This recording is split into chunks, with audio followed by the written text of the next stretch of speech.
What's up, everybody? Welcome to Pete's Basement Extras, the last Pete's Basement Extras of the entire decade. Woo! We're going to be talking all things Star Wars, Mandalorian, and Rise of Skywalker with Rocco and Cheese, myself.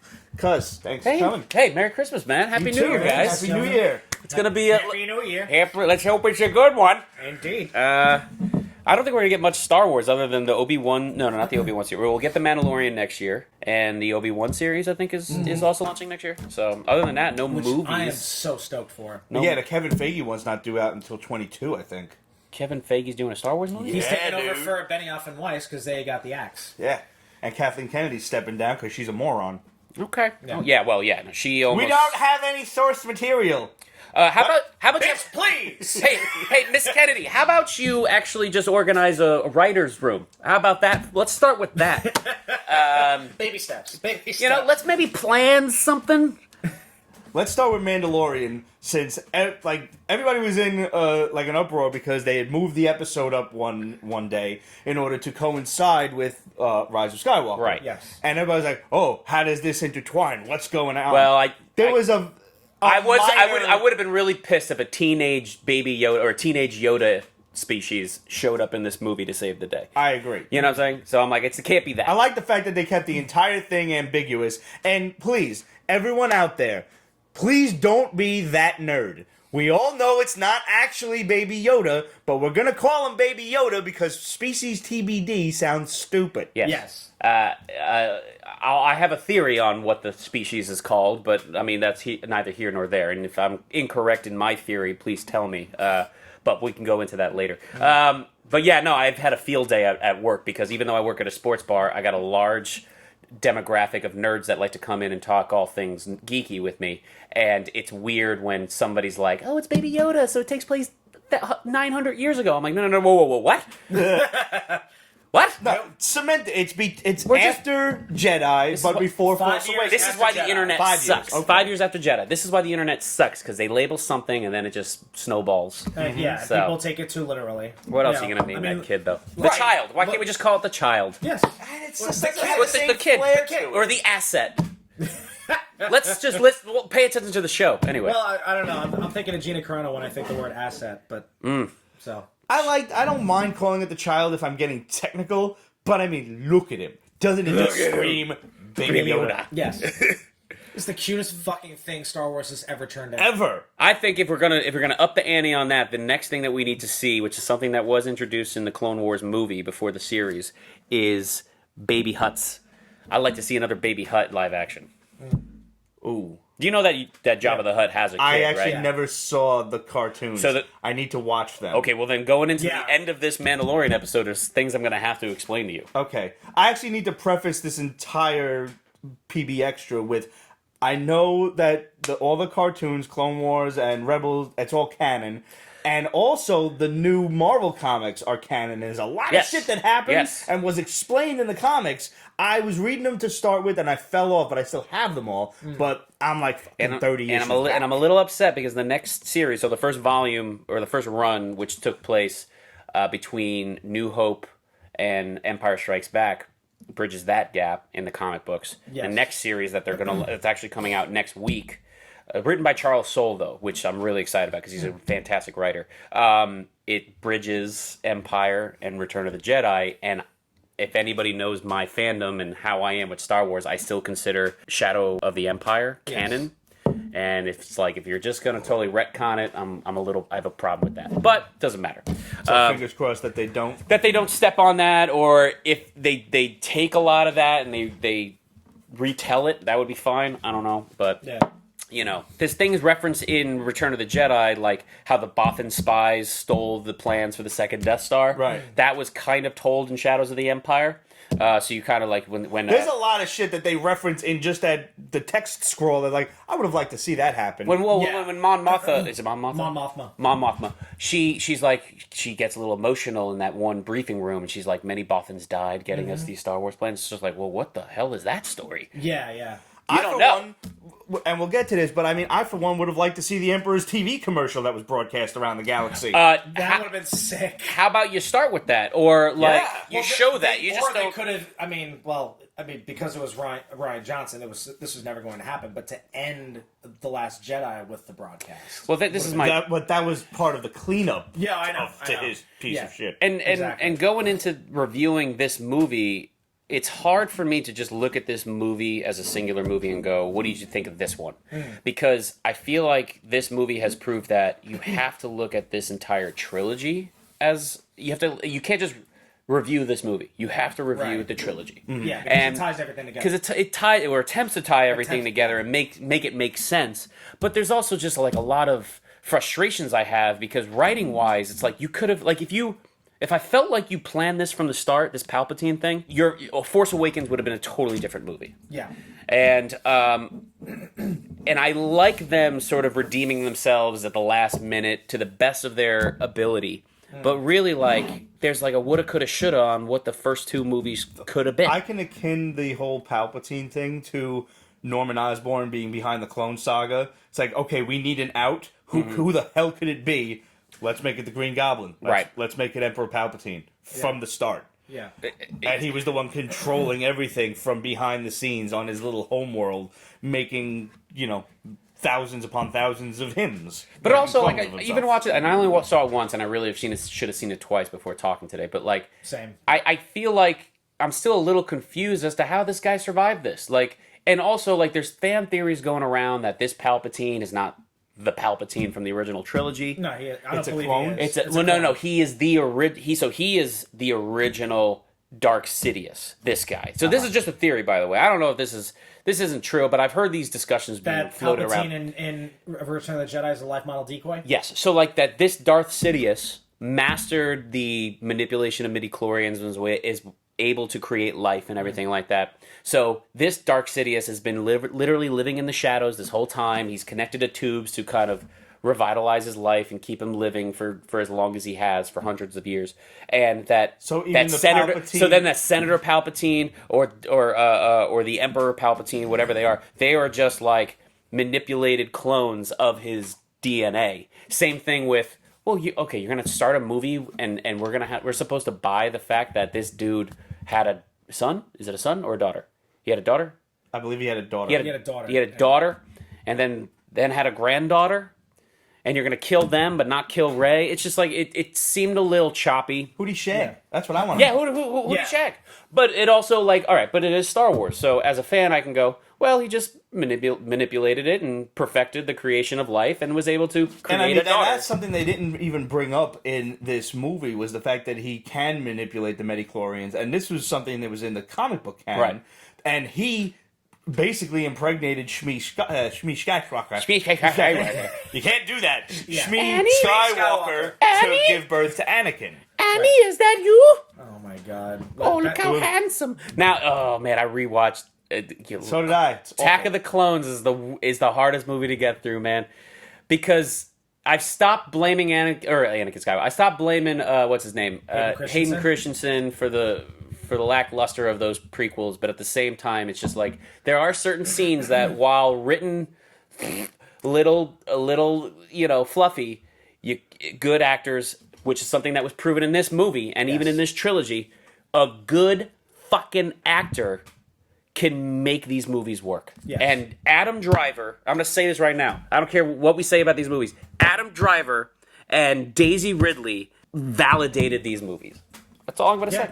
That's not all I'm going to say, but I will start with that.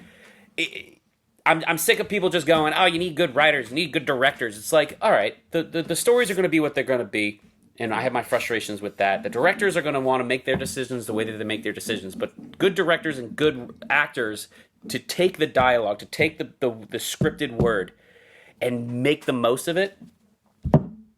Bam. Right, you got to be able to deliver this shit. You got to be able to deliver. It goes along with the age-old question that we always ask: Can good artwork save a bad story in comic books? It's true. It's the same. It's a similar correlation. Since this is going to be a spoiler review anyway, I want to touch on Mandalorian first because of that one major plot point that they kind of shoehorn into Mandalorian. So you're almost like, okay, when it happens in Rise, you're You like, believe it. Okay, I get the picture. Although, in defense of that concept, it's not so far-fetched that Force power... I'm not against it. You know what I'm saying? I'm just... the only part that annoys me is that you brought days. this in. 2 days beforehand. Yeah.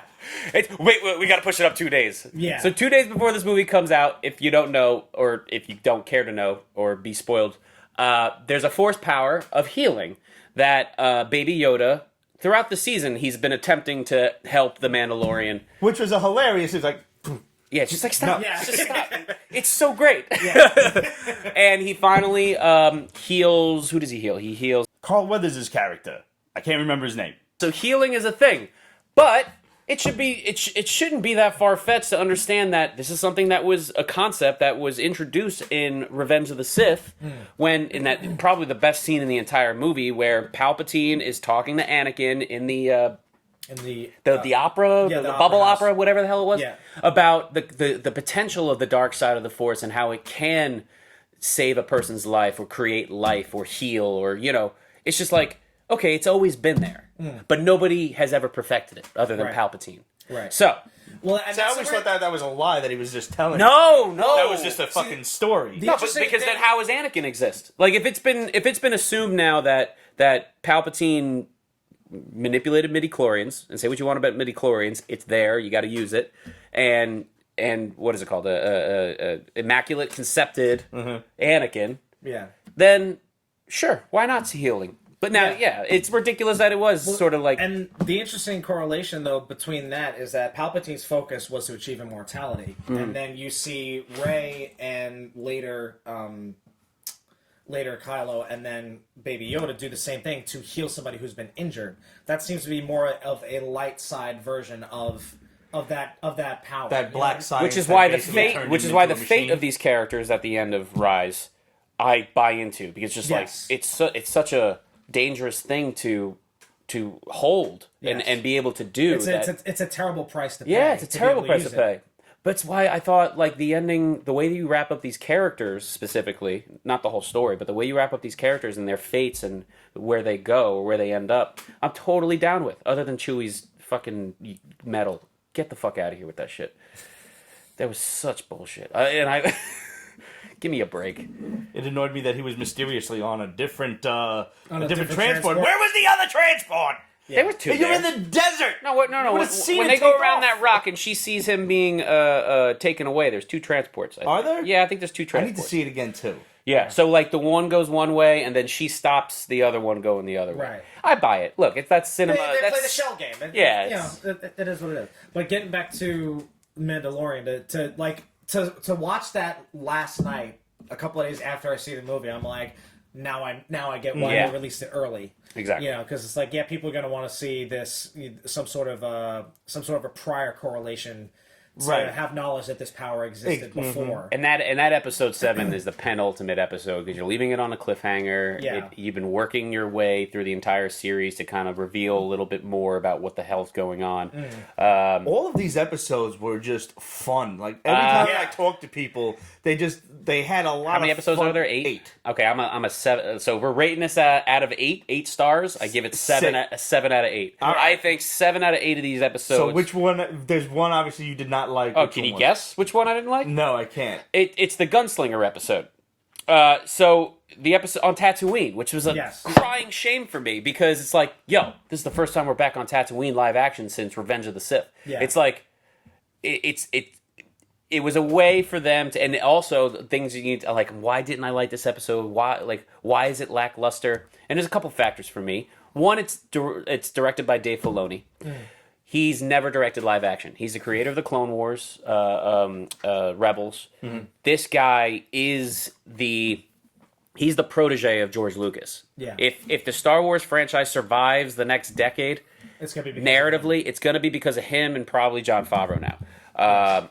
But so he knows Star Wars, like the ins and outs, the Easter eggs, what fan favors is too much or just enough. you know. But this one, he missed the ball on it because you're giving us a lot of fan favors. You're giving us a lot of Easter eggs. We're back on Tatooine.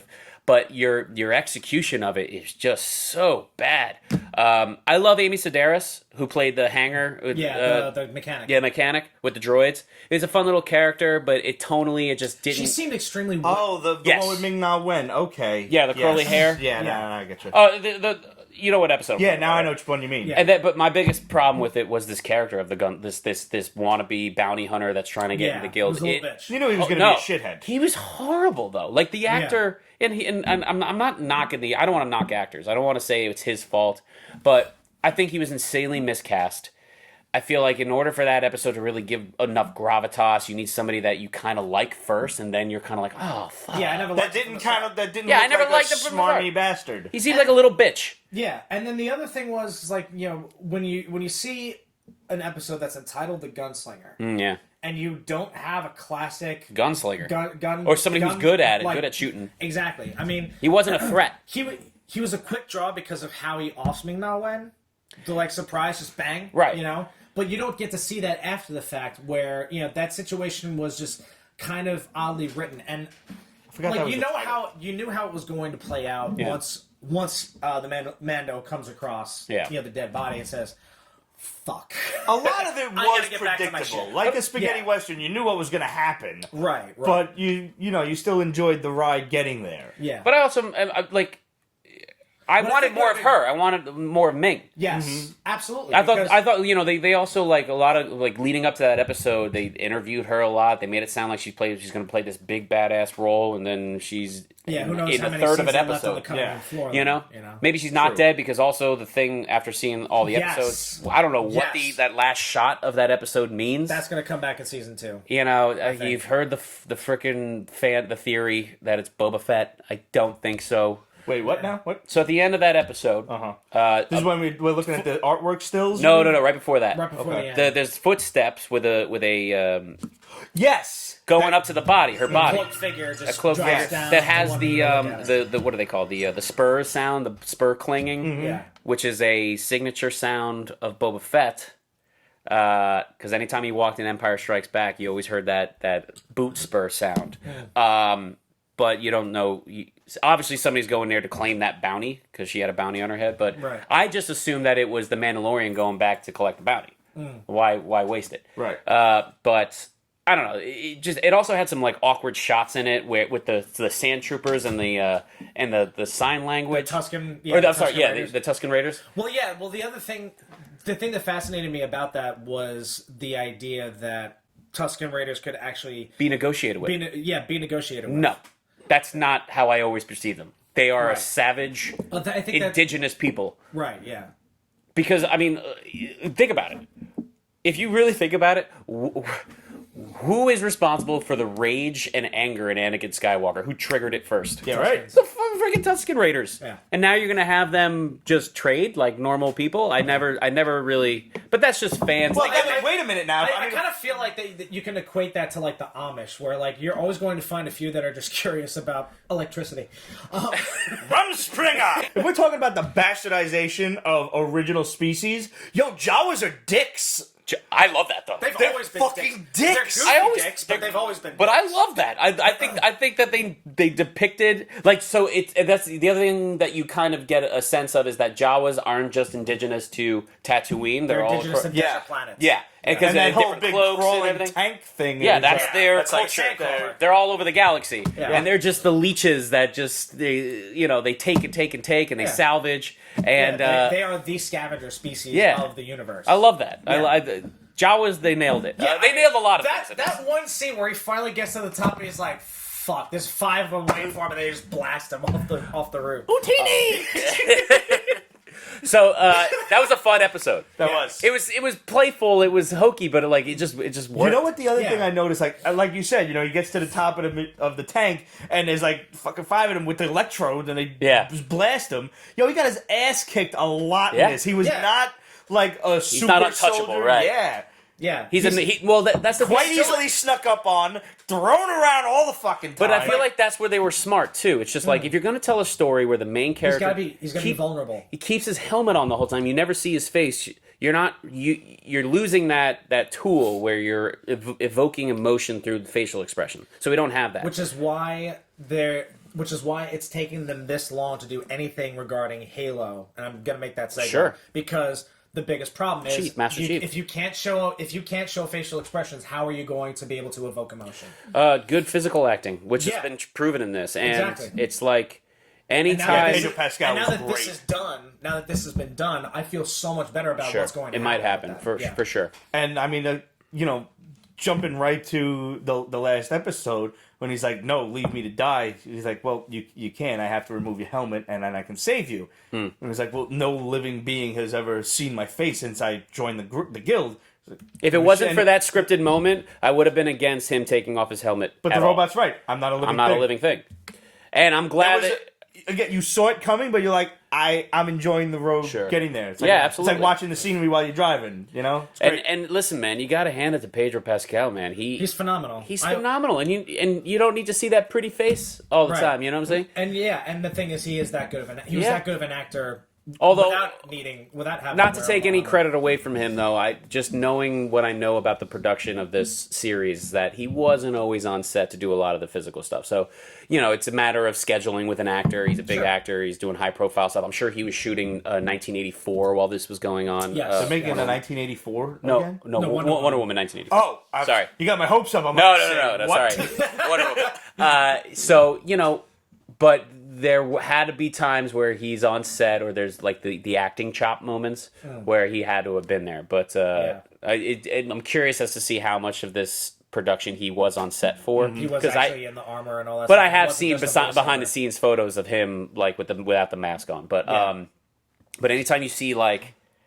Not to take it away from him, but anytime you see like cast photos or production photos of them on set, which have floated around, Mandalorian's always got a helmet on. I think that's because it's a stunt guy, right? But it's a body double. But it's also just placates I like into the fact theme. that there are other kinds of. I mean, aside from the flashback where they all basically look the same, in this, in the current timeline of the series, there are different Mandalorians. Like the heavy armor guy was dope. Yeah. The heavy gunner, voiced by Jon Favreau. Okay. It was voiced by Jon Favreau. So that's the other thing too. I think we need to discuss is just the depiction of and representation of the Mandalorian lore. Yeah. So like this is where I feel like you don't have a full sense because, and I keep trying to convince my brother, and he doesn't want to watch cartoons, but like at least the Clone Wars. I have no problem watching cartoons. Yeah. I plan to get into Clone Wars. I did homework. I'll see if he still has a piece of paper, but I'm like, all right, I'm not going to let you watch all. I won't expect you to watch all the episodes, but I literally wrote out season by season the episodes that he does need to watch if you want to get a better sense of the Mandalorian stuff and the Sith stuff and the Darth Maul stuff. Fortunately, I have OCD, so He's gonna watch all. Just watch all. I have all chronological order of because apparently the episodes jump around timeline wise, so there is an order that you can watch it. Oh, sure. In chronological order. But there's just so many episodes where like I don't need to see the misadventures of R2-D2 and C-3PO. I don't need to see that stuff. There's like 4 episode arcs where they're just romping around the galaxy doing stupid shit. That's kind of like what Family Guy does with Brian and Stewie, where they'll have an occasional. Those are the best episodes. But to me, those are the best episodes. Like the episode where they're stuck in the vault the whole episode. That's a good the Bank Vault. Oh, that's the Bank Vault? Classic. Anyway, but the Mandalorians, just to kind of give a crash course, is just like the reason why in the flashback, when he's a kid, you see all the Mandalorians show up and save the day, and they all have the same armor. It's just because the Mandalorians had different clans. So that clan was the one that showed up. So the clans were matching. But by the time the events in Mandalorian starts, 5 years after the Empire falls, the Mandalorian culture is in shambles. Like the planet is destroyed. The culture This was the Night of 1,000 Tears. So you actually don't know exactly what happens on the Night of 1,000 Tears. Which I assume the Night of 1,000 Tears was. They also talk about the purge. No, the cleansing. The purge. Is it the purge? The night of the purge. I'm trying to remember. I think it's the night of the cleansing, probably. I think that's they're referring to Order 66 there. So. There's a couple different things that fucked up the Mandalorians, like as a culture, as a society. Yeah. But in the Clone Wars, when the Clone Wars were happening, the planet of Mandalore was in a time of peace. they were like Ireland. They were just neutral. They weren't separatist loyalists. They weren't Republic loyalists. They remained neutral, and it was and that's where the politics come in with the Star Wars galaxy. It's just like, it was a place where their ancestors, their roots come from warrior culture, but at that point in the Clone Wars, they were pacifists. Like the majority of the Mandalorian culture was pacifist. You had rogue assets and rogue clans that wanted to preserve the warrior code. So but there were also those that did not clan. stay completely neutral because. I mean, there are a few things that I knew about the Clone Wars as the cartoon series and everything, and there were very few things that I knew about the Mandalorian. Sure. Same. One of the things that I did know, because there is nothing I love more than this is kind of like space RPG. Let's just call absolutely. it that. Yes. So one of the things I always loved about my RPGs was dope as fuck special weapons. Yeah. And we saw that finally at the end of the fucking series when Gideon cuts his way out of the TIE fighter, the black lightsaber. Well, I knew damn well about that. You knew about the Darksaber? Oh, yes. Okay, so I'm glad you mentioned that because I know everything about, or there is to know so far about that Darksaber. So that Darksaber was created and built by Tar Vizsla. A Mandalorian Jedi. He was the first Mandalorian Jedi to be inducted into the Jedi Order. Years later, though, it came back into the possession of the Vizsla clan because they had a falling out with the Jedi Order, so they raided the Jedi Temple, almost burnt the temple to the ground, got the saber back, and it ruled Mandalore for thousands of years. So the fact that they introduced the saber at the end of the season is big news to any Star Wars fan because down the line, so by the time the Clone Wars start, Pre Vizsla has it, also voiced by Jon Favreau in the show, and he's like a terrorist. He's like a fanatical, like radical, old school Mandalorian who wants to bring Mandalore back to its warrior roots and just rule over the whole galaxy. So he's like a crazed lunatic. He ends up dying and he gets killed by Darth Maul. Darth Maul ends up possessing the saber and he briefly rules Mandalore with his brother, with his lightsaber and the Darksaber. Gets defeated by Emperor. You don't know what happens to Darth Maul between that and Solo. Mm-hmm. He ends up becoming the ruler of Crimson Dawn. Okay, but in Rebels, you find out that when he's just like down and out, Darth Maul, Sabine Wren, who is part of the crew of the Rebels crew, who is also a Mandalorian, she discovers it in his cave on Dathomir. And then she, being the one hope to bring Mandalore back to its, just revive Mandalore, she learns how to wield the saber briefly. She had a falling out with her clan. She was sort of like disowned. Earns herself back into her clan, and then hands the saber over to, what's her name? Bo-Katan. Bo-Katan was the sister of the ruler of Mandalore during the Clone Wars who was killed by Darth Maul. I know this sounds like a lot. I feel like I should have been taking notes. This is like 6 degrees of Kevin Bacon, right? Most people go to school to learn about United States history or international affairs. I know all about this shit. You're going to be fucking teaching at Harvard in I September. really should. If anybody ever wants a professor for Star Wars history. So it's like that saber has been passed down the line through Star Wars history to many, many people. So by the time it ends up in this guy, Moff Gideon's hand, I'm going, how the hell did he get it? How the hell did he get it? Because by the time Rebels ended, Bo-Katan had it, and they were on their way to reviving the Mandalorian culture.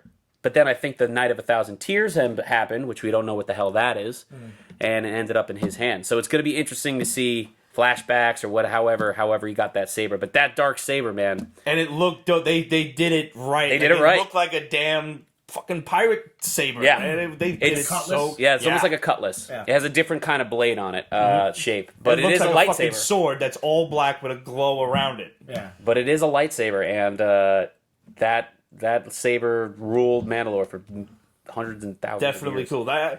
Honestly, you're looking at the guy when he shows up. He kills what's his name, the old guy that was looking for the child in the first place. And once he died, I'm like, Oh, Well, Werner Herzog, man. but that was I couldn't think of the guy's Herzog, name. He's a famous director.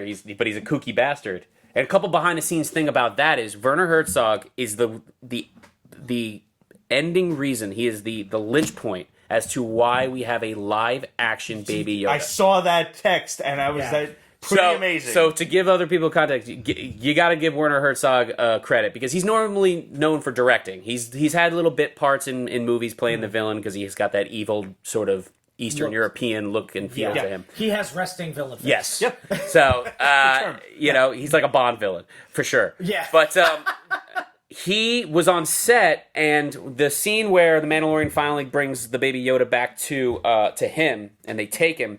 He's going, "This is fantastic." So on set, the director and the production were like, "Okay, let's bring in the puppet. Let's do a puppet take." And then they do a take with him, a director who's directed for decades. And then they're like, "We're going to do another take now. We're going to do a digital take." And he goes, "What? Digital take?" And he literally stopped the production and it's like, You're cowards. You're cowards. This is beautiful. Yeah. This is beautiful. Don't do digital. Obviously, there's a couple shots throughout the series where, like, wider shots where he's walking and stuff like that. And he's hugging the freaking Mandalorian's little leg or his leg and stuff. Yeah. So, like, those shots, that makes sense when he's eating the frog. Fine. Which, or later when he spits it out. Yeah, right. Spit it out. Spit it out. They're mortified. It's just like, all right, fuck.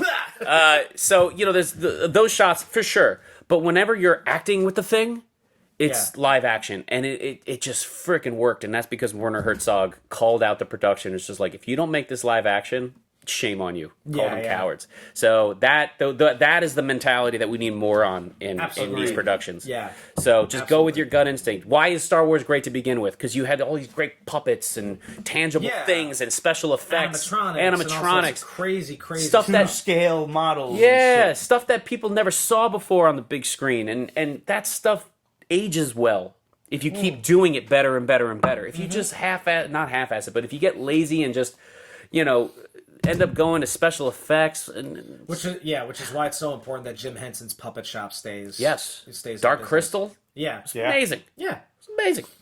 But when Moff Gideon showed up, I was like, okay, this motherfucker looks like Darth Vader's cousin. Yeah. With the cape and shit and the black armor. I was like, something's up with this guy. I'm hoping things that I'm hoping to see in like a second or future seasons with this is like that he maybe if he has a higher up that he takes orders from, that it's Thrawn or something. That would be cool. Thrawn, and I could see Thrawn still being a guy that's trying to keep the Empire going. Well, I think we're seeing the birth of the First Order at the same time. So I think having Grand Admiral Thrawn tie into that would be pretty dope. But yeah, I thought I'm really solid first season. And also I feel like people are like, it kind of takes its time. It's a little slow. I'm like, yeah, well, but think about it. This is the first time Lucasfilm has ever pulled the trigger on doing a live action TV series. Yeah. So it's like you don't want to throw too much at people like you did in the first act of Rise of Skywalker, sorry. Yeah.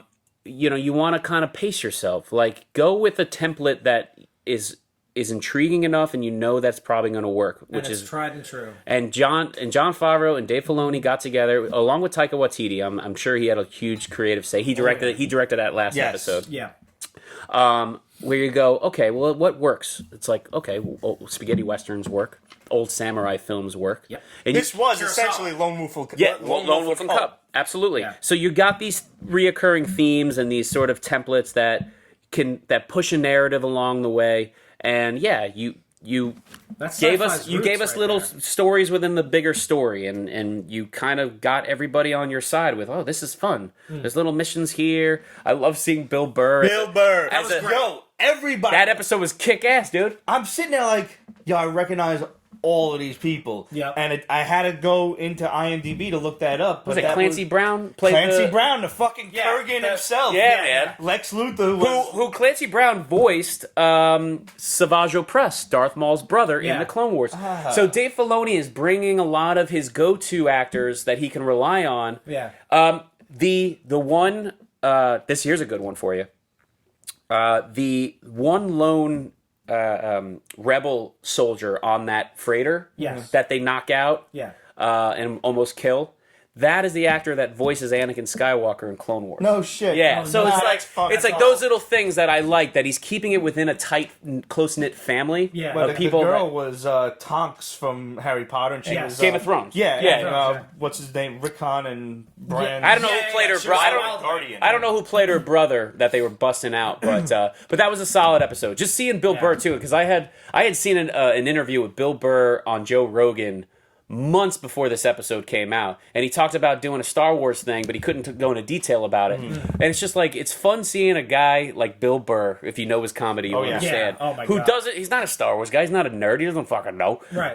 And there he is, kind of just acting and taking it serious. And it sells. He sells it. And the fight, but still sounding his delivery is still his stand-up. It's true.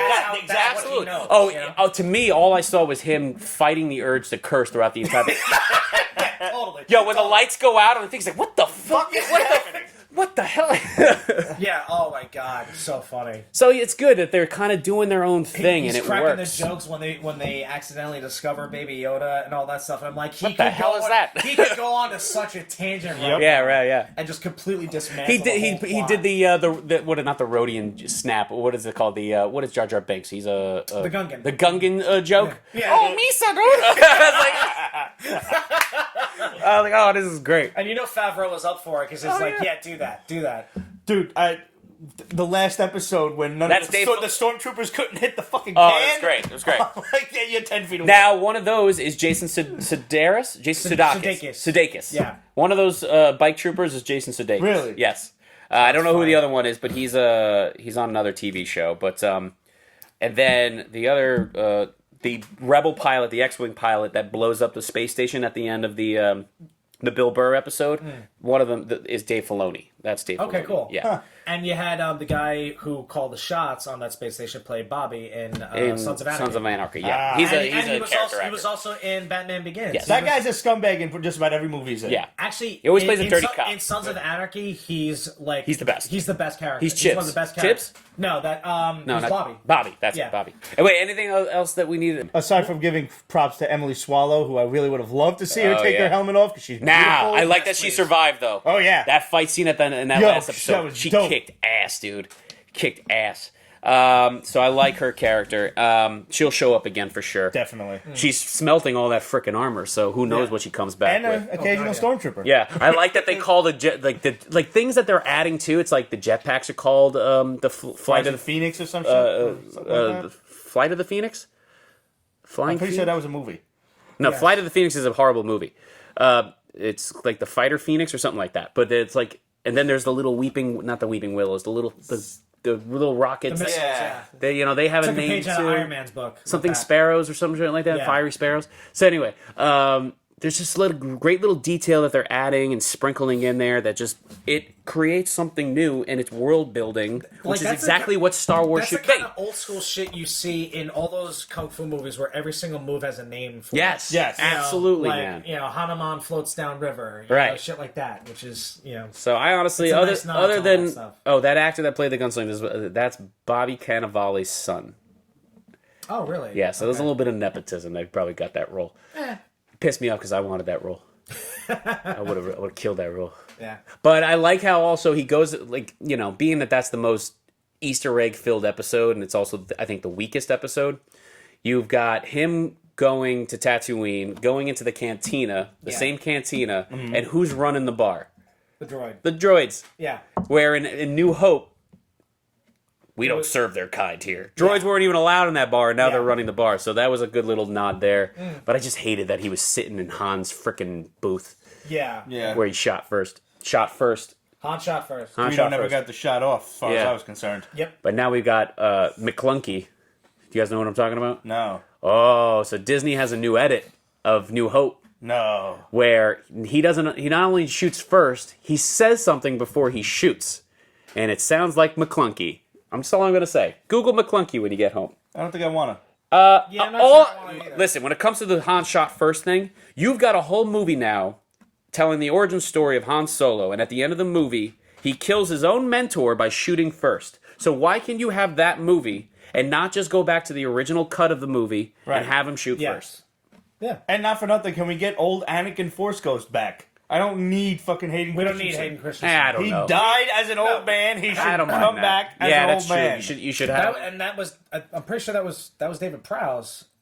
No, I couldn't no. tell you who It was the actor it was some bald actor that they had gotten. I don't even know his name. But if I was that bald actor, I'd be pissed. He got the shaft though in terms of credit for portraying Darth Anakin. Vader. Yeah. So, okay, go for it, man. All right, let's go into Rise. I'm just gonna say, overall, like not being a crazy Star Wars fan and certainly not being the aficionado you are, I enjoyed Rise.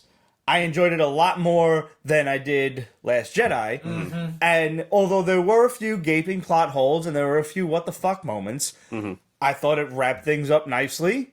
I sat Especially there with and the I hand it was thoroughly dealt. enjoyed it. Yes, that's Yeah, true. it was a definitely. This is- Listen. J.J. Abrams is a great director. Okay, Yes. he's probably one of the top ones that we have of this generation. Absolutely. He's a great storyteller. What he's not good at is writing dialogue. Okay, almost kind of like George Lucas. It's like you're not good at writing, but at least J.J. Abrams is good at directing. You're writing the course of a ship here, and you're not just writing the course of the ship. You got to dock the motherfucker too. Yeah. You know, it's like you got to land this bitch, and it's hard. That's very, very hard to do. So from that perspective, I have to say, I got to do hats off to him. Yeah. You kind of used the safe route with Palpatine, but at the same time, it's like I sat in that theater for 2 hours and I had the time of my life. Yeah. I really honestly had a great time with this movie. Maybe it's because I set my expectations super low, and obviously I have my problems with this thing, but like it's not a perfect movie. but it's nowhere near one of the worst Star Wars movies. Definitely not. No, and it's nowhere near the train. It's probably wreck that middle Last ground. Jedi I would say was. middle ground as a solo, as you know, in comparison to the As a- whole yeah thing. It's a So, standalone film. but yeah, I mean, let's go ahead, go into it, dive into it. What do you hate? What do you like? What do I hate? I hate the fact that these movies start off by giving you like you have no choice but to pay attention to the scroll text and extrapolate a lot of plot points Yeah. they should show. It's a hard pill to swallow. Yeah. Yeah. You got, That, I those, you think, got is those what 3 bothers me the paragraphs, most. and the first paragraph is Palpatine lives. Yeah, what the fuck? I would have liked to see Okay. that. Okay. Well, How about show that, then do the text scroll? I know, it's unheard of. It's not the way Star Wars does things. it was The made movies. that move right there has made it abundantly clear that and it's shocking to me. It's shocking to me that Disney, Lucasfilm, J.J. Abrams, out of all of these people, they didn't have a clear and concise direction on where this trilogy was going to go. How are we starting it? Right. Even if you didn't have a middle part, let's say you didn't have a part 2, at least you had an ending, or like this is the whole point. At of least this you can series. say of Lucas's, films, his idea was the degradation and then later redemption Sure. of Anakin Skywalker. Yeah. Starting, of course, with Episode 4. Right. I don't actually know why he did that originally, but you're right. This movie the whole trilogy feels disjointed from beginning to end. Now we're forgetting a huge factor into why that may be, and in their defense, one of the biggest factors happened, which made them have to forced them to have to shift some things around, and that's the Certainly. death of Carrie Princess Fisher. Leia. Yes. So I want to know where they were going originally. I would love to know that. I'm sure that Yeah. I guarantee you it would have involved her wielding a lightsaber. Yep. You know, it's not just her lightsaber was hidden in Luke's hut. Right. You know, so And we got that fan service with the flashback. which Yeah. I thought was a great little thing. You know, it's not Yes. they promised that they would not motion capture old Leia. That But was they just never old said stock anything. footage. Yeah. Yeah. But they never said anything about motion capturing a flashback of a younger version. They of her. actually did. They said And that they they- were going to do it. That the family was okay with that. Well, they and- did it in Rogue One. Yeah. So Yeah. why but that not do was- it again? She was still alive for that. So that was. Oh, that's When true. they, when they did That's that. true. Yeah. Well, but then again, legally though, the likeness rights have always been owned by Lucasfilm. I think it's just like hey, you guys cool with this? Otherwise, Sure, it was a blessing thing. Right. Yeah. Yeah, so I mean, I like that little thing where you're filling out these little plot holes, or you're just kind of breathing as much life into the justification of the direction of these characters. You know, you did what you can with Leia in terms of the last the last living thing that she does before she passes away is get through to her son. Yeah. You know, so like that was her last Force move. Yeah. You know, so she did what her brother couldn't. exactly. So and to kind of give it to Last Jedi, it's like take all those moments that work in Last Jedi, like him decide, like Kylo deciding not to kill his mother.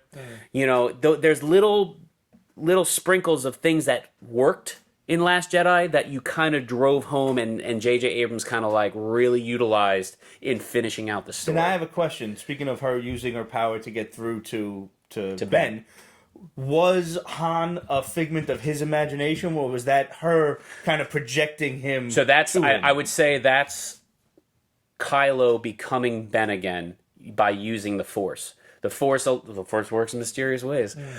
So he's using the Force to access his last memory with his father and redeem The dialogue himself. was almost completely rehashed too, but a different ending. Well, it was. It was exact? Well, it was almost exact because well, not the first part of it, but towards the end where I know what I have to do. I know what I have to. I I'm don't know strong if enough to and do he it. can. And I'll tell you what I thought was going to happen there, but I cried when he says "Dad, I," and then he says "I know." Yeah. It's just like Yeah. It's just like those are those rehashes that work in Star Wars. Yes. You know, you don't say what you want about I have a bad feeling about this. You know, those little things. That's very Star Which Wars. happened in The Mandalorian. Who says it in Mandalorian? Mando. He does. Yeah. In the first episode? Or No, in the 7th episode. He Oh, says, okay. I have a. Or no. I'm sorry. In the 6th episode, when they're about to take over the prison ship. Yes, It's like, I have a okay. bad feeling about this. All right, but those are that's a tradition at this yeah, point. Yeah. Exactly. So him doing that thing that he didn't know he was strong enough to do, he allowed the Force to take over in the right direction, and the Force made the memory of his father say, "Yes, you do. You always have." Yeah. And he's able to disown Now, the here's my dark side of the question. Force and throw away the dark side of the Force. Is the color of a Jedi's lightsaber dependent on whatever kyber crystals they use? That's legend stuff, or that's fan fiction stuff. Because what I thought was going to happen was, I don't know if I'm strong enough, etc. Now we've heard that the reason Kylo Ren's lightsaber was all like choppy was because he was like a little touched in the No, head. so red lightsabers is a synthetic crystal. It's not an authentic Kyber crystal. Yeah. So there's synthetic crystals that only burn red. And then the Sith, the dark side of the Force, manipulates the strength of that saber, which is what the Ren thing is. The Knights of Ren. Everyone's been like, well, who's Ren? What's Ren? Yeah. Ren is the power of the saber, which is what they adhere to, which is what they worship, not the Force. The Force behind the Force, kind of thing? No, yeah, they don't practice the Force. J.J. Abrams had said that the Knights of Ren are sensitive in the Force, and everyone assumed that the handful of Jedi students mildly sensitive that he took from the Jedi Temple when it burned were the Knights of Ren. They ended up becoming the Knights of Ren. But with the power of, or with the rule of two, with the Sith, you can't have more Sith Jedi. So they're forced into this position as sort of glorified henchmen.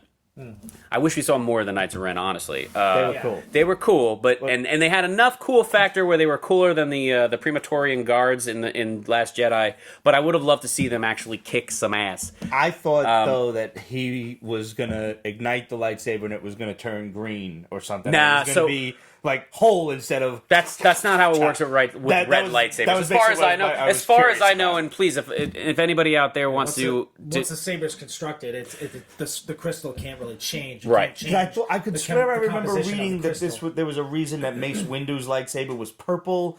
I don't know. He was almost like a gray Jedi kind of thing. Like he was half dark, half white, kind of. If you've ever seen Freddie Prinze Jr.'s rant on that podcast that he did about Star Wars being for kids and everything like that, he's right. So if you haven't seen it, Google it. It's fantastic. Freddie Prinze Jr. goes off on a tangent about the annoyance of fans and how fans are little bitches and they just constantly Blowing complain. shit out of Yeah, they blow shit out of proportion. They think they're critics and they're always knocking down the thing that they're supposed to love. Yeah. It's just like, dude, Star Wars is for kids. But then he goes off into this rant about the whole point of Star Wars. He's like, I sat down with George Lucas. I sat down with Dave Filoni. You know, I understand this shit. There is no Grey Jedi. Grey Jedi is a fan-made thing, and it was a Legends thing, maybe. I think what you're saying is like Grey Jedi or Rogue Jedi. Like they're Jedi that aren't trained, like properly trained in the Jedi Order or by another master or something like that. Therefore, they're just. I just always thought that they're lone wolves. They were balanced in Bit of a Black Knight kind of thing. So there is no like balance of the dark. I feel like and this is where Last Jedi kind of makes sense. And say what you want about Mark Hamill saying what he said about the handling of his character. His philosophies in that movie make sense after seeing Rise of Skywalker. How you can't have the light side without the dark. Right. There always needs to be a balance, which is why he secluded himself on this island. It's just like you can't just have a hero to come in and save the day. There needs to be dark. There needs to be light. There needs to be a balance. So this Grey Jedi mentality, I look at it as this balance of practicing both the light and the dark and letting them both coexist together. So I think at the end of Rise of Skywalker, like Rey has, being that she is a Palpatine, but she's obviously embraced the light side and chose the light side of the Force, is that she's embraced this this balance because that was the lesson that Luke taught her, is that Jedi need to die. The Jedi Order, in terms of only the good, only the light side should exist, therefore we will constantly battle and defeat the dark side. He disowned that concept. And he wanted to pass that. Those are the lessons. He said, I have 3 lessons to teach you. So those are the lessons that he was trying to teach to her and explain to her that this is why the Jedi need to die. And then, in the Rise of Skywalker, he says, like, his Force Ghost is like, I was wrong. You do need to fight. You need to fight against the tyrannical nature of evil. Yeah. They can't win. Right. You need to maintain that balance, that force. And that, to me, is Star Wars. That is what people aren't paying enough attention to, is the mythology that is sort of being drowned in all the spectacle. Right. And the interesting thing for me is that, because for time immemorial, the Sith have always only been 2. Yes. And it still counts. It's only been 2 since the creation of Palpatine. Right. So, like, before him, this is why the next trilogy, everyone is dying for Knights of the Old Republic, because it was an army of Sith. Right. So there was. Yeah. Okay. So show the even the way they made that sound in the prequels, but there was always only 2 of them. Right. Which seems grossly outnumbered compared to, you've got But then you look at what thousands of Jedi. Palpatine was able to do with Order 66, and you're like, fuck. That took an army of clone troopers to kill all those Jedi. Yeah. Meanwhile, if there's only 2 Sith, they've either got to be 2 strong-ass Sith, or you guys are grossly outnumbered, and when we find you, we're going to fucking beat your ass. Well, that's why Palpatine was so adamant in having only 2, because the other thing is this, is that what I got from Rise of Skywalker is he's not really concerned or interested in having the rule of 2 or maintaining the rule of 2. Right. He uses, when Kylo goes to see him, he's just sees another pawn. Right. So, and his goal is to get Rey, his heir, to come, sacrifice him, kill him, so that way all the power that he's ever accumulated in his time as the Emperor and as Palpatine gets transferred over to her. All of the Sith go into her. Well, I have 2 points to make on that. One, it still technically counts rule of 2 because there's only a whole bunch of Palpatines around, so it's still just him. Right. Right. And it fucking reminded me of the scene in The Matrix when he was like, the best part about being me is there's so many me. Yeah, right. Yeah. And then, he's guilty of villain politicking. Yeah. Because he's like, all right, now you're going to strike me down, you're going to kill me, and then all of the evil is going to go into you. Maybe you should have stopped at that part. Maybe you should have just said, you're going to strike me down as my granddaughter. And she probably would have done it. Right. Until they're like, oh, wait a minute, that's not a good idea. But then her actually killing him at the end makes no sense. It's like, well you did kill him. So hang on. So how come... So I have a point on that. All right. She didn't actually kill him. She reflected his own lightning back at him. So basically, technically, that's committing suicide. Okay. Or basically... I'll buy that. Yeah, or blowing yourself up with a rocket launcher. There's a lot of you just going to be like, or all right, I'll take it. Or all the Jedi that lived in her ended up That's exactly the reflecting it point I'm back. going to make. Is that you now was a beautiful you now boat. go Yes. you now go from there only being 2 Sith with Palpatine kind of inheriting the spirits of all the Sith, 1,000 generations of Sith have lived in him for 100 years or so, and now you have the juxtaposition of that where 1,000 generations of Jedi now live in Rey. Yeah. Which is another. And that's where the balance now stands. Yeah. It's no longer an army of Jedi against 2 guys. Right. It's basically one person who has all the knowledge, one person who now has all the knowledge. Right. And now it's actually because Ben reclaimed himself and redeemed himself by renouncing the dark side. Now there's 2 Jedi and 1 Sith.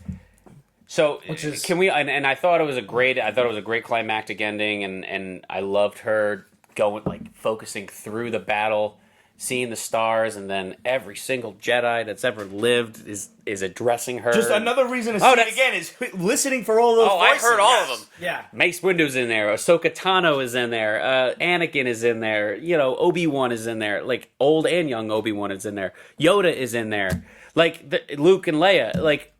It's just, it was a good celebration. It was a good tactic to do that. But then the scripted line when he says, "All the Sith live in me."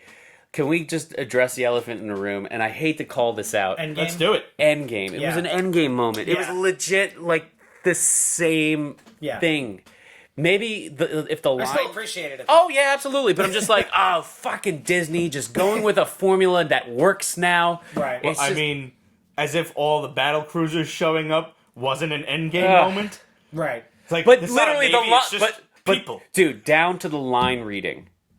And I Have have all the Jedi. Yeah, no, you're absolutely right. Well, the only reason why I can... Well, the biggest reason why I can accept that I'll let it is go. because I'll for let it go. years before... For I won't. 2 movies before I was sitting there Endgame like, I'm came Iron out, Man. Before Endgame came out, you've already had Luke establish this fact. 1,000 generations of Jedi now live in you. Yeah, sure. So, okay, you could make the case that they did it before it was cool. Sure. But yeah, the simple fact that it is a tactic that they've used again, it kind of cheapens it a little bit. Yeah. But it's still cool enough to have that happen because of what I was talking about before. Here's a major question. When Kylo Ren, now Ben Skywalker, again, Ben Solo, Ben sorry. Solo. Sorry, not using his mother's name. Still a Skywalker. He's also a Solo. yes. When he revives Rey, Yes. Yes. of all things, he puts his hand on her stomach. Do you think she's pregnant? Ooh. Do you think she's been Shmi Skywalkered? Maybe. Maybe. But I also Not that I think that Kevin Feige is going to continue this trilogy, Nah. even though he could, with the characters established. I could see Daisy Ridley coming back in a smaller sort of mentor role in a new trilogy where she kind of bounces around but I don't think Poe will come back or Finn will come back. Let's just honestly let these storylines die. Everybody's sitting there wondering what was Finn going to tell her, and actually the actor whose name I'm not certain John of. Boyega. John Boyega. Thank you. He went on Twitter. He's like, no, he was not going to tell Rey he Well, loves no, her. J.J. Abrams said what he said. He was force sensitive, He right? was force sensitive. Uh-huh. I feel the force. I didn't know J.J. Abrams had said that. But this is my problem with Star Wars and the way they market Star Wars and the way they tell the stories in Star Wars. I shouldn't have to revert to some random Tweet from the director or actor. interview to get the full story on a character. But there was mad deleted scenes though from this movie. Okay, well, so- and I did say this to my brother. I said I would love to see a director's cut. 3 of this hours. movie. Why wasn't this fucking give me movie a 3.5 hours? Even if it was 2.5 hours, It was about 2.5, give or take. Was it- like was it 2.5? Thereabouts, 2:20. yeah. Oh, okay. Yeah, give me a 3-hour cut. Which is, I mean, 2 hours and 20 to 30 minutes has usually been the norm for Star Wars. Yeah, right. Because Oh, this is the longest one for sure. Here's the thing that bothered me, and I joked about this when we left the theater. Can we fucking address that Harvey Weinstein moment with Lando? Hey kid, where are you from? Yeah, that was Why don't we go bizarre. find out? I- It's supposed to be his daughter. Yeah, his daughter. But it didn't read that way. Yeah. It read like It I'm really- hitting on the Well, hot you know what? girl. It's weird because it read to me. It registered to me in both kind of ways. Yeah. Yes. I'm like, okay, are they trying to say that she's his illegitimate daughter, or is he just being a creep? You know, I just think that moment could have been taken out. There's a whole big article. I forget if I read it in News. It's a little offensive too. It's just like, let's have all the black characters be related. It's just like, get the fuck out of here, man. Or even attracted to each other. Yeah, exactly. Like, I'm gonna stay with you.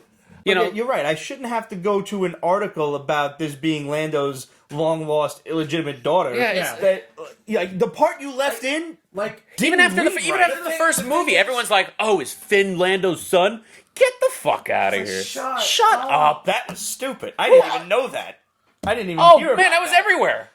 Oh, is Finn Lando's son? I stay off a lot of parts of the internet. Honestly, the only like big time fan theory that I even pay any kind of umbrage to is the idea of, just because it would be so stupidly funny if it actually happened, to have Jar Jar Binks be, a Sith Lord. Well, because I've seen that breakdown video. It was the equivalent of, you're not going to really recognize this, but it was the equivalent of indoctrination theory in Mass Effect 3. Yeah. Because there was that whole article where, like, okay, this shit's starting to make sense, but it read like fucking, I forget the Loose Change, a conspiracy movie about 9/11. Yeah. It read like that, and I'm like, okay, you're really reaching now, but you're making sense, so I'm going to allow it and think it would be cool. That's a reference. I just assume that he, like, I always just felt that Jar Jar Binks was an easy pawn to kind of be manipulated for Palpatine to get to become the Senate. Yeah. It's just like, oh, this is great. If I'm going to manipulate anybody easily, like, you're going to leave this bumbling idiot to run Naboo. To run Naboo. Yeah. Speaking of bad guys, the going parts I fucking hated. That, okay, you got to kind of bite the bullet on this one, was the Weasley brother being the spy. He was all about blowing up planets in the Force Awakens. And he's the guy who's like, I don't care if you win. I just need Kylo Ren to lose. Hux was another weak factor in this entire series. It's like, I also don't think, like, I feel like another Star Wars trope is that any military officer are just military officers, unless you're a general. So, like, and which is why I feel like that guy that ends up shooting him, that great British actor, it's like, why couldn't that have just been Thrawn? Right. Yes. Like, that guy could have just been Thrawn. It annoys me that you're gonna now introduce new characters into the third movie. That's wrapping up this entire trilogy. Right. You basically just put him there to get blown up on the main deck. Yeah. Hux was running the show. Right. He was all about Starkiller Base. And we're like, oh, watch this. Boom. Yeah, and when they said, oh, I have a sleeper agent, I thought it was the British guy. I thought he was the sleeper agent because you hadn't seen him before. And they were like, I'm the spy. Come on. Oh, shut up. You're such a baby. I will say this, though. That aside, I don't think there was any Once that was established, I knew he was going to get killed. Oh, yeah. Because he was immediately, it was an easy setup to have him be found out and then immediately killed. Right. I think that was the only plot point that really annoyed me. Yeah. Everything else, I rolled with. No, I'm annoyed by we keep going back to death lasers. Now you got planet killers on every single Star Destroyer, and I'm just like, well, now they're actually finally living up to the name. Yeah, it's like our music has gone from a big ass record player to let's say a portable cassette deck to now in our phones. We've gone from the Death Star to the Starkiller base to, hey, let's make them compact so everybody gets. But I'm fine with just two fleets battling each other. So, like, why? So it's bad enough that you had to resort back to using Palpatine as the big bad yet again to rule the galaxy. Now this whole time he's been force building, or I don't know how he's been building a fleet. He's been using a bunch of clones hymns to build them. His clones. Is that who all those shrouded I'm pretty sure they were all Palpatines. They were all Palpatines? Because, I mean, you saw the Why not Snoke in show the it? tank. No, but so now that she's in that arena at the end of the movie, who are all these thousands of Those people? are Palpatines. I registered that as all Palpatines. Well, but okay, it wasn't clear to me. That wasn't made clear to me. Well, you know what I that would goes love back them to to be? You know what I would love them to be? All Snokes. So you shoehorn in this sort of plot That Snoke is a conclusion that's not only a puppet, but there were a bunch of Snokes, and he's been manipulating them. They're clones, and they're just like... Yeah. I would have liked it if you just made it simply clones were an attempt at they were botched clone attempts of Palpatine. I always but thought they were Rey still was going to be a useful. clone of his instead of That being his was my actual theory. granddaughter. That was my theory. I remember that the last time you were on the show. But I think there was a difference between cloning somebody and Palpatine actually creating life. Because from when himself. he turned around and said, "I've died before," you kind of got the impression that maybe you're right. Maybe that was a clone that died of him, Right. or maybe this new one is just another cloned body. Okay, That's so being kept alive. the reason why I believe that the Palpatine that's hooked up to all the wires is a clone of himself is because of the fact that he talks about the ritual and having him transfer his essence and his consciousness into Rey when he dies. I like he the doesn't idea have of the that same- being And the thing the is- original Darth and the thing Sidious, though, too. He doesn't have the same scarred head from Revenge of the Sith or from Return of the Jedi. It's like he looks like a different person. I mean, he's clearly Ian McDermott, but like right. But he looks like he's been constantly punched in the face by one of his own rebuilt clones. or revitalized, like one Yes. too many trips to the Bacta tank. You know what I'm saying? Right, yeah. So it's like, who are you? Right. And it And the wasn't thing- made clear enough to me. And the thing is that when he dies in Return of the Jedi, you see the dark side explosion. You know, the energy wave that is expelled from him Right. when his body expires. The same thing happens again when he winds up killing himself. That energy's got to go somewhere. So like my whole Where's thing, it going to go? so my whole thing with like the final battle is just like instead of having this fleet of 1,000 Star Destroyers that are old Star Destroyers, by the way, they're not even the new ones. Right. Like just instead, like order the First Order to reposition their entire fleet around the whole galaxy back to this planet, and then have them protect because obviously once Rey gets there. The First Order knows that they're going after the root. They're going after Palpatine. So, like, if this is their last attempt at a final attack on them, revert all the First Order fleets back there and protect it, and let that be the battle. Yeah. I would have liked to see another Juggernaut ship. That was fucking cool. Yeah, there's from so Last many of Jedi. that stuff. You know, it's like there's so many other ships, you know, because then it just becomes... And I like Lando magically showing up with a fleet of 1,000 different ships. I don't know where that came from.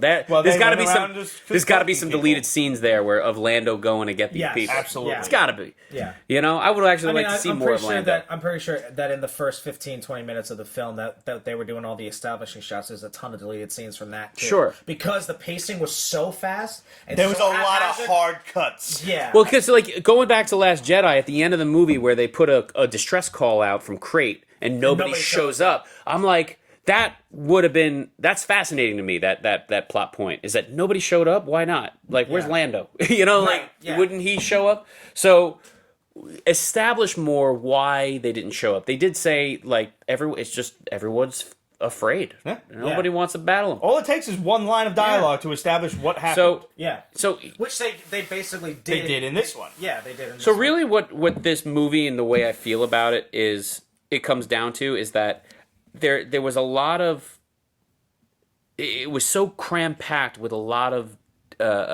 stuff.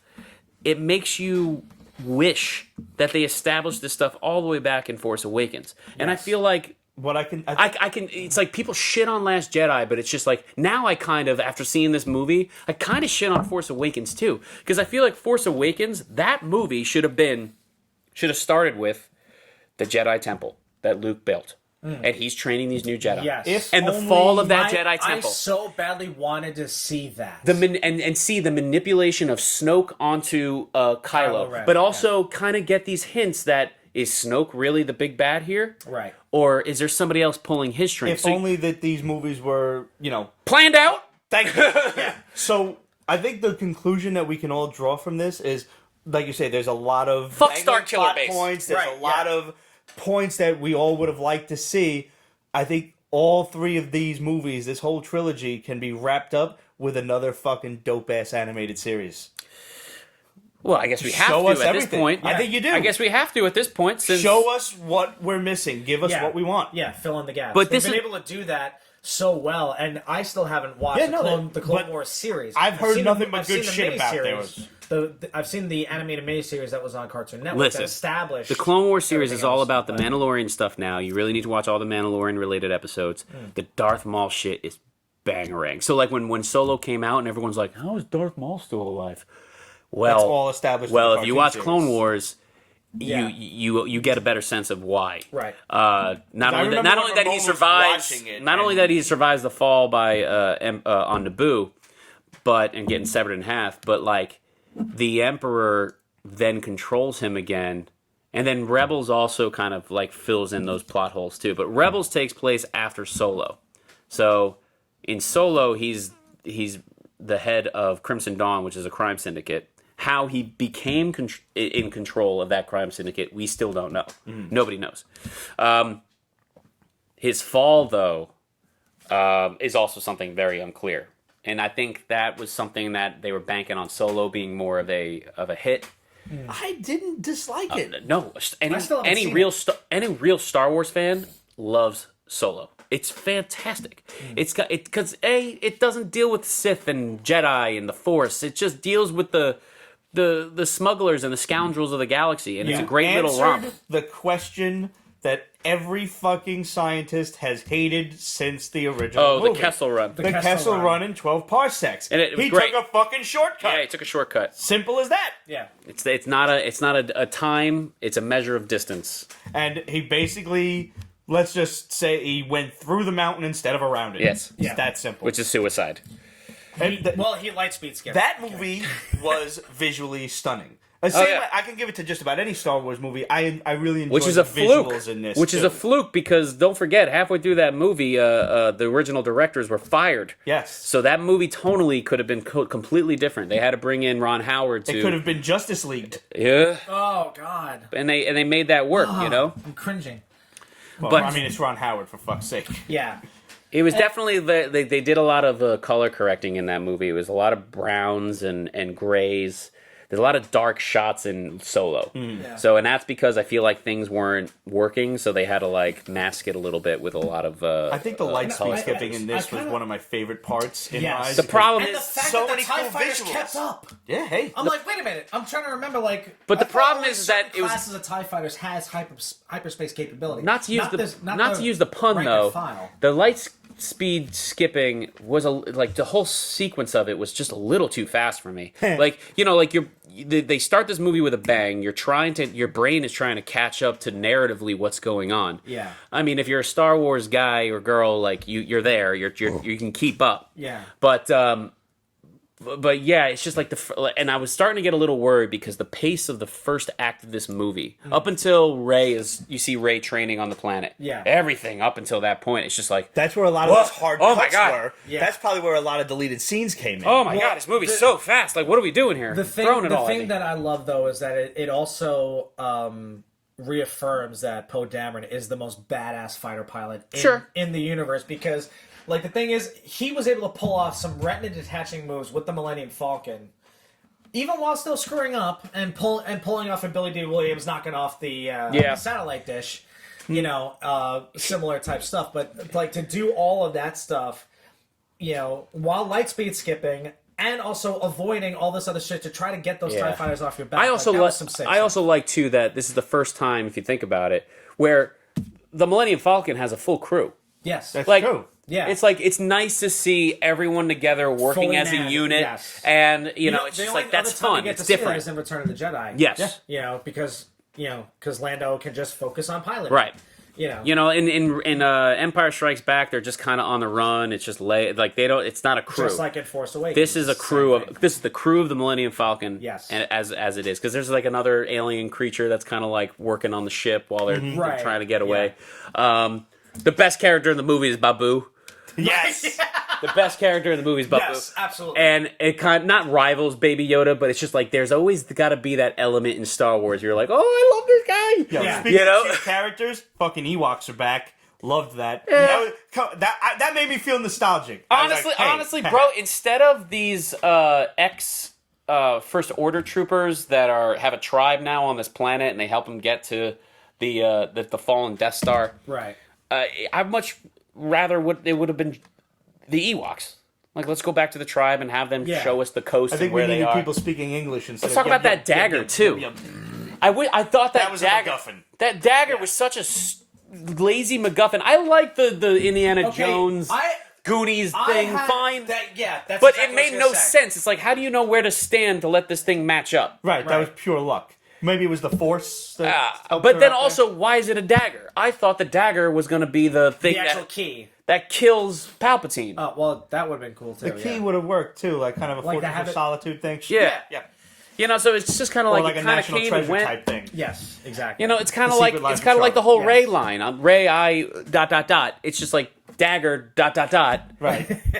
The dagger's just to get you to the throne room, which is Right. on the fallen Death Star. It just was like a little. It wasn't fleshed out enough. And I mean, 3PO's like, oh, I know what it says, but I can't tell you. That's fine. Well, I thought that was gonna- established that before. I thought that was going to go a That step whole thing farther. yeah. I thought them accessing his memories was gonna going to be activate like a like a holo display, and you could see young Anakin again. You could see all these things that would've were. been so dope. That would have been so great. But also, it would have restored. I think it would have been interesting to have an evil 3PO for 5 seconds. Nah. Because it restored him to So now basically the only guy who knows everything that happened is R2. Yes. Because he, like, 3PO got half of his memories erased at the end of, what should we call it, the prequels. So, Yeah. R2's the only one who knows everything. Yeah. You know, He's you got had some you had stories some to tell. fan service there. You know, I don't know if this was planned from the start because I feel like after Last Jedi, Rian Johnson had no intention whatsoever of following through with this concept. But like him finally raising the X-Wing? the X-wing out of the water. You know, I don't know how a Force ghost can do that much, but. Yeah. I guess that's another thing. I would have much That's rather another have thing seen that Rey establishes do how it. powerful he really became. Right. Yeah, I was hoping Ray had done it instead But of him. you know, it's also sort of like give him his due and let Yeah. Luke finally raise his own his own from X-wing. the grave, no less. Yeah, I mean, it's got enough fan service in there to satisfy the old fans, but also frustrate them with like plot holes. Yeah. I don't think Star Wars fans will ever be completely satisfied with anything. But Well, that's another frustration that problem. I have with fans. It's just like, okay, look, understand, and I've said this before on your show. It's just like this is a machine. This is a corporate machine. It works. It's got a lot of spinning wheels. Like, stop attacking it because no matter what, you're throwing your fucking money at it. So Right. like. You're throwing your money at it. So are you just frustrated that you're throwing money at something that you end up not liking, but you still love it? I'm confused on how you are as a Star Wars fan. Because we've had good Star Wars movies in the last 10 years. Rogue One was great. Yeah. I think Solo was fantastic. It's very underrated. And I thought Force Awakens, fine. You know, it is what it is. it was New Hope again, and you know what? Loved New Hope, so I like it. But, and this is why I go back. I use Mandalorian. It's New now. Hope, but- My New Hope, as a Star Wars fan, my New Hope is the Mandalorian. Is smaller It's screen fantastic. stuff. No, Yeah. it's world building. Yes. You're gonna have a Yes. franchise like this. You got to world build, and that's why Star Trek for so many years was so fantastic because it started off as a TV series. Yeah. And every season, after every season, they're exploring a new world. There's a new species here. There's a new concept here. There's a new technology that they're discovering here. That's why Star Trek worked. And you know what? The TV series aspect allows them to flesh out so much more. Yes. Because imagine if Mandalorian was a 2-hour movie, how much They would have had to cut you out. wouldn't have liked Now, it. granted, after this first season, we only got so much. So with a second season, you really got to dig deeper. So like you And really you got gotta to get more than 8 broaden your episodes. scope. you got to I broaden need scope, 12 to but 13. also you need characters that we can live with for longer than 2 or 3 episodes. Right. Like I thought, what's his name? Quill? Nick Nolte. Nick Nolte's guy. Nick Nolte's character. I thought he was going to be going on for a little bit. Like him dying at the end of this, that kind of surprised me. That was upsetting. A little Yeah, bit. He was sad, you know, he was a good character. You know, Yes. he's grounded. He kind of gives you a sense of morality. You know, And I just love his catchphrase, like, I have spoken. I have spoken. But you know, you got to give us, and I'm sure Cara Dune will be back, and Yes. what's his name will be back. But you need to give me couple more things for us to emotionally invest in. You know, we're emotionally invested in the Mandalorian. He loves his baby Yoda, and he's going to do everything to protect him. And he's insanely flawed, which is another thing I like about him. He's not. Yes. He's vulnerable. Yeah. But he's also like he's basically year one Batman. yeah. Yeah, that's good. That's But good. he also plays out like it also narratively plays out almost like a video game character. You constantly upgrading your equipment and you're getting new Yes, pieces again, and new the toys. RPG element. Yeah, the RPG element. And also the fact that you have the other Mandalorians. I immediately thought of the Spartans in Halo. So Oh, yeah. that got Keep me exploring that really culture. happy. Absolutely. Yes. Yeah. That Mandalorian is not a race. It's a creed. It's a creed. Yeah. Yeah. So keep exploring that stuff. Flashbacks are good. I love flashbacks because you're also with flashbacks you're bringing us back to stuff that's very familiar to us. His own clan, or or I don't know. We've got a lot to look forward to. There's a lot. Baby Yoda to me in episode 7. Baby Yoda looked like he had a little bit of anger in him. Yeah, he did. You know, like, hey, you can get angry. Like you're about to hurt my buddy. I'm gonna force choke you. But anytime that there's action going on, sometimes they do a close up to Baby Yoda's face, and he's loving the chaos and the carnage. They do that a lot throughout the series. Awesome. Anytime like that emotional thing or something happens to one of the main characters, they always cut to a close up of the Baby Yoda and his reaction to it, because you see him just His eyes absorbing are always it. wide open. He's like learning from everything. Because don't forget, he is 50 years old. Mm-hmm. So even though he's a baby in his species, he's still wiser than everybody around him. Yes. They just don't see that. Right. He's still trying to figure out his Mando's powers. the only one who knows that out of everybody. He's not strong enough to actually wield the Force. He's got to get. It takes decades for that creature to do it. So, but the one great thing that I take out of the show especially is establishing the fact that they can do a TV series and they can do it well. And that just makes me all the more excited to see the Obi-Wan series. I'm interested to see what they do with that series, because that's going to be a little bit more of a challenge, I think, because There's so much already established. But also you're dealing with a lone guy on a desert planet. So what do you do with that? Right. Well, maybe he didn't quite get to the desert planet yet. Right. Maybe he bounced around after dropping off baby Luke. So I'm sure that's what we'll get to see. Yeah. I think he I hear there's also a Darth Maul. They did announce a Darth Maul series, which I feel like is them trying to preserve or kind of keep the solo stuff from going on. It's just like, now we reintroduced Darth Maul live action. It's going to be tricky to do though, because Ray Park, I've met the guy. He's a dope dude. He kicks ass, but he's not much of an actor.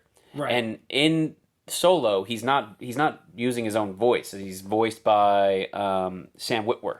Uh-huh. Okay. So what are you going to have a whole series where he's ADR'd? Or you just not talk? Or you just Not recast? talk? No, they're not going to read. I mean, or unless Ray it's a Park's younger version. Ray Park's older now. Well, it depends on where they place this series. Is it an older Darth Maul, or are we going back to before he got his legs cut off? Star Wars, we've got a lot to look forward to, and I think it's not going anywhere. Modern viewers, modern consumers of television and movies, I think they're more readily acceptable of TV shows than having to go out to the movies, and I think that's going to be the future of a lot of Star Wars content. I think the future of Star Wars solely depends on who you hand the reins over to as showrunners. Jon Favreau and Dave Filoni and guys like Taika Waititi, they've proved that in the right hands of guys who they're fans of Star Wars, but they also understand what works, what could be used. They understand what is canon, what is not canon anymore. It's like these guys do their homework. Yeah. I feel like, and I know it's ballsy for me to even say this, because I feel like he did do his homework to a certain degree. But guys like J.J. Abrams didn't do enough of their homework to satisfy the fans in terms of what is Star Wars and what isn't. And I'll give you a perfect example of that. The Wayfinder. That's not a Wayfinder. It's a fucking holocron. Yeah. In Rise of Jedi. Those triangle things. Right. There's 2 of them made, they said. Palpatine had one in his throne room, and Kylo recovered that from a planet. From a planet. Yeah. Okay. Those are holocrons. Yeah. There's holocrons in Rebels. I don't know if there are holocrons in Clone Wars, but like they've been It's a holocron that's been specifically programmed for that. But holocrons are they're both powered by they're both created and built by Jedi and by the Sith, and they're made. And each holocron is designed for a specific purpose. It could be to find somebody, or it could be to communicate with a Jedi or a Sith Lord that is long gone. Each holocron is different. Why call it a motherfucking Wayfinder? Yeah. Like, stop treating the fans of Star Wars who come to pay money and watch these movies that we don't know anything. Right. And if they are a normal person who doesn't know what a holocron is, well, introduce it to them by calling it a fucking holocron. Yeah. Stop just pulling your punches. Like, go full tilt. That's why, you know... That's why I think Kevin Feige will probably do this a lot of justice. He is a fan. Is he? Yeah.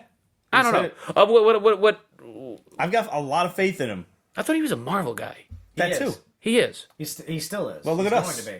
We're But I both. thought Kevin Feige is the Marvel CEO. Well, now he's the head of Marvel Studios. He's the head of Marvel He's the head of Marvel Studios. Studios. And he's also, But now he's in charge of executive Marvel producer Comics on the next Star Wars trilogy. as well. The guy's just doing everything, but also... No, you know what he's good at, though? This is what puts my mind at ease. He's good at finding the right people for that project. Yes. Oh, you want to do a Captain America movie? Oh, get Joe Johnston. Who, fun fact, Joe Johnston, in his early days as a guy working in film production, drew almost half of the design concepts for Star Wars. Oh, wow. No kidding. Guess who designed Boba Fett's armor? The Mandalorian armor. Guess who drew the first, on a piece of paper with a pen and pencil, concept of what the Mandalorian armor would look like? Joe Johnston. No kidding. He's the director of The Rocketeer. He directed The Rocketeer. That makes a wow. lot of sense. and he actually. directed Captain America First Avenger. Yeah. So, you know, I guarantee you Kevin Feige will bring back Joe Johnston in some aspect. I could see him using Jon Favreau, obviously. He's like, all right, let's take the elements that you used in Mandalorian. Let's expand and explore them a little bit more. You know, so Kevin Feige is a universe-building guy, for sure.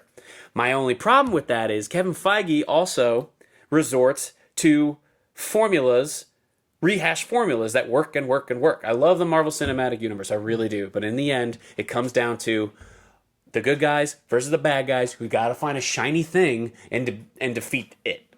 You know? So it's like, you got to mix up the formula a little bit more narratively. If you give me another fucking Death Ray, I'm going to lose it. Yeah. I'm going to lose it. And that's not just as a Star Wars fan. That's just as somebody who is bored to death of the same kind of story. Stop it. Yeah. Stop it. I feel like with this last movie, the super weapon was Palpatine. If you're going to bring back Palpatine, show how powerful he was and how he doesn't need a fucking army, He a could just fleet of fucking death blast rays. them. He just shoots it out his fucking fingers. Yeah, exactly. You know, Which I thought that's was pretty cool. Awesome. And also, like, if you're going to shoot your fucking fiery fingers up into the sky, how is it not destroying your fleet? And only, at the same time. you know, it's Well, like, he's aiming it. get the fuck out of here. He's aiming Come on, it man. into You the just sky. asked how powerful he was. He's aiming his shit. When you ignite a nuclear bomb, it's going to destroy everything, not just what you wanted to destroy. If you're a master martial artist and you go to punch the Whatever. bad guy and you punch the old lady Whatever. you're trying to save, that's fucked up. Oh man, so Just saying. horses on a fucking Death Star Destroyer. Well, You know, That was. I get why they used it, but also the whole only reason concept. why it worked is because it was low atmo. No, but exactly. It's still low atmo, and also the fleet can't Take off. Well, They no. can't- they The reason can't- why they use horses is because they're like jam their signals. Like we can't jam anything. Why not? Because they're on horses. But the whole idea of having to take out a relay radar to block their communication so that they can't launch. Come on, man. We'll block the nav systems. Nav systems, right? Yeah. Oh, so now they're going to bounce it to another Star Destroyer. Why don't they just bounce it to all the Star Destroyers? Yeah. Why just one? Come on. It's not fully fleshed out, and it's just like the movie's not without its that's flaws. where my suspension of disbelief kind of like comes to a grinding You're halt. teetering on Yeah, the edge it's there. ridiculous. So, those are those things where you need either the team of writers or bring in Dave Filoni. Like, bring in Jon Favreau and Dave and have them read the script and be like, yeah, they're the type of guys that would call those things out. It's like, should we really go with this? Like, this is what the Star Wars fans are going to say. Yeah, the so maybe, hope is that like Kevin Feige like uses them as his inner counsel. right. Of writers and executive producers to make sure that the ship doesn't go off the rails Sure. on all the other projects that they're going to work on for Star Wars, and especially like if Favreau is now going to be like the Star Wars guy and not just like because might they're not say going to do another he's- Iron Man film supposedly. Ugh. You might say he's A New Hope. Yeah. And on that note, we're going to close out.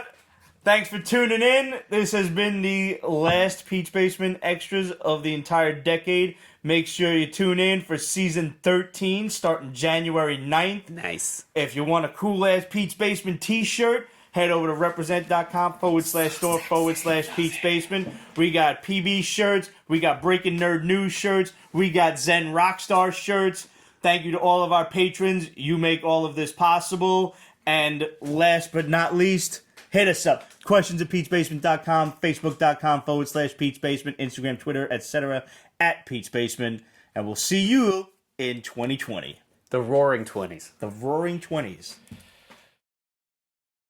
Pete's Basement is copyrighted 2019. Ripped Productions. All rights reserved. So go fuck yourself.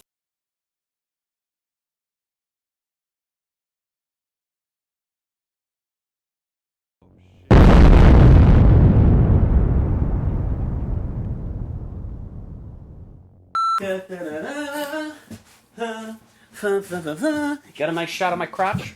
Boom. Okay. There should be like a Star Wars cocktail book. You know, it's just like 20. I mean, at the very least, they should have the recipe to make blue milk. Blue milk. Oh, well, I could make a blue milk cocktail. For sure. For sure. You just strangle the cow.